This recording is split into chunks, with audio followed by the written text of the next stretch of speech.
I've got a lot of degrees and awards.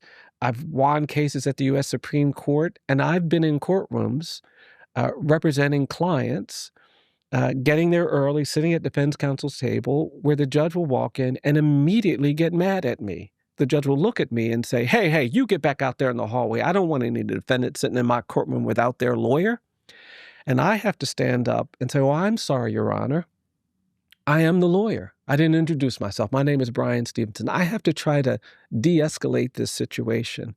And I was doing that recently. I was in a courtroom in the Midwest, and the judge started laughing, but it wasn't an apologetic laugh.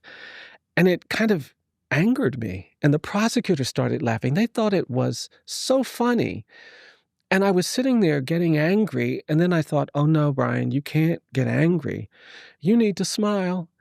You may need to laugh. And I felt that way. I thought that way because my client was not going to be able to leave that county. I was able to leave that county and never come back based on the way I was treated if I chose to do that. But my client was going to have to stay there. So when they were laughing, I smiled. And then I eventually chuckled.